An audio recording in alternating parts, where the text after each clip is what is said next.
Hello everyone, I am Dr. Eric Morrison. This is 7 Under 3, and I'll be covering trading education, more specifically Forex swing trading, using the TC2000 platform.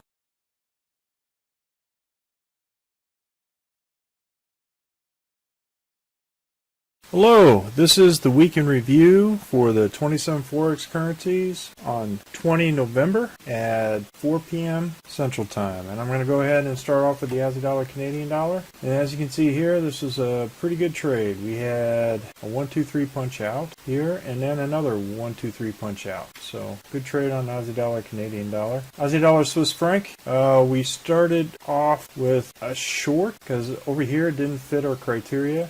Our Heikin-Ashi was still below the RL10, even though this one was above, so that was the first indicator candle. Didn't stay above that, and then we didn't get a signal until Thursday to go short with the Heikin-Ashi body below the RL10, and that resulted in a loss for that day. So it was with the stop placed at the height of the candle, came in and stopped us out for Aussie dollar, Swiss franc. Aussie dollar, Japanese yen. We didn't get a signal until Tuesday. First order, second order, and then out on the third day on Thursday.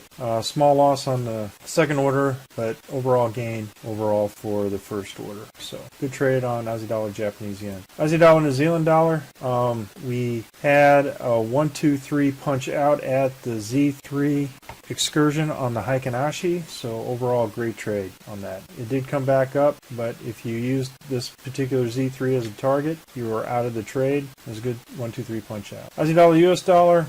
We had initial buyer order on this day, and we were stopped out at the RL10 for this, and we didn't enter because of the fact that it was a doji right on the RL10, and it was too close to call. So I did not trade Aussie dollar, US dollar the rest of the week. Canadian dollar, Swiss franc came in. First signal was on Tuesday for a short, both red candles below the RL10, the Heikin-Ashi and the regular price action, and was stopped out for a loss on this currency. So overall loss for Canadian dollar, Swiss franc. Canadian dollar, Japanese yen.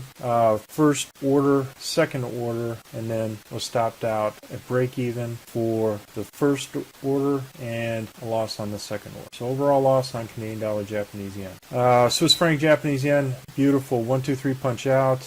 We actually used the 200 on the Heikin-Ashi as our target and went ahead and got a nice profit off of two orders for the Swiss franc, Japanese yen. Euro Aussie dollar. Had initial short here, out for a loss on the Euro Aussie dollar for that trade. Wasn't able to get another signal until this trade and then was out. So two losses on the Euro Aussie dollar. Euro Canadian dollar, same thing. There's a lot of chop happening here with the election and with Europe, and so there was a lot of consolidation happening with a lot of these currencies. So this one was a no trade. We did have a trade here, was out for us, and then another second loss on the Euro Canadian dollar. Euro Swiss franc, we had a 1-2 order and was out at the height of the dragon there for a loss on the Euro Swiss franc. Euro Japanese yen, we did a 1-2 and then I had a break even, so we were out at break even for Euro Japanese yen. Euro New Zealand dollar,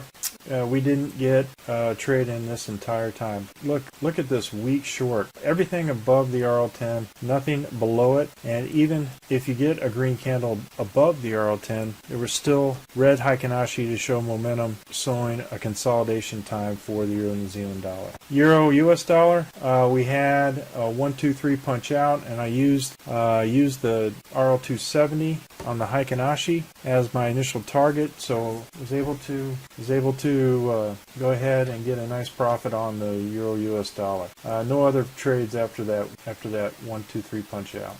Aussie dollar had an initial trade order and then at break even came back and stopped me out at break even. And we did have another trade after that for a small loss on the British pound Aussie dollar. British pound Canadian dollar, initial loss on that first trade and did not trade it for the rest of the week. British pound, Swiss franc, there was no trade.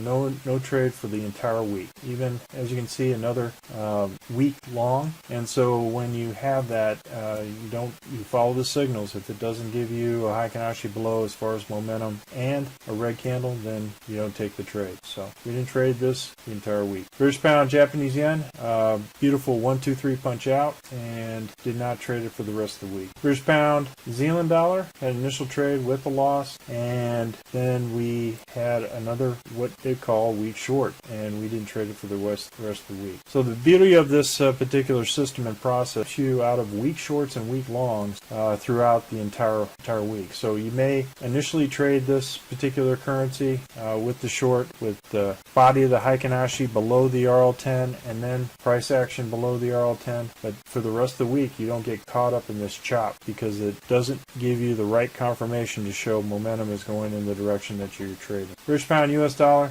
we had an initial trade here, and then punched out for a loss here, then went in this trade and punched out for a win on this trade. So overall, kind of a week long and week short direction for a majority of the currencies due to the election. New Zealand Canadian dollar, no trade at all, and as you can see, look at this week long. I mean, everything below the RL10. There was no trade at all, any indication to trade this at all. New Zealand Swiss franc, pretty much the same thing.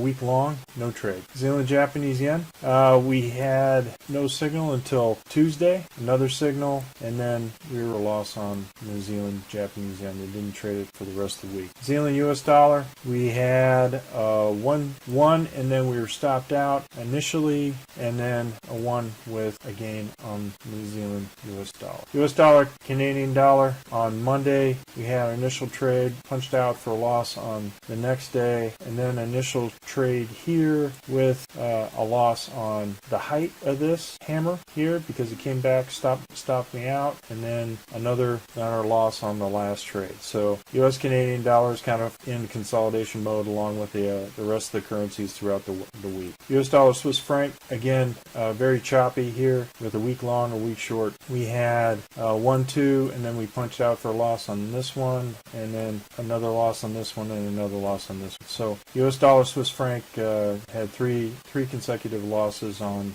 those trades. US dollar Japanese yen had an amazing punch out, so it was good for this particular currency and trade. And as you can see here, there was a lot of volatility with US dollar Japanese yen. So we have to be careful in this to make sure that our stops are tight, at least one indicator above or below the actual short or long, and that we have specific targets that are set forth by the Z3. Well, folks, that's all I have for the week in review. We're currently conducting a Forex bootcamp and a Forex intermediate course. If you're interested, click on the link below. And remember, ruthless risk management. Have a great weekend, everyone, and I'll see you on Sunday. Well, if you like this video, go ahead and hit the like button below and the subscribe button. And if you want more information on TC2000, I have an affiliate link below. If you open up a TC2000 account, you will receive a $25 discount using that link. Thank you for your time.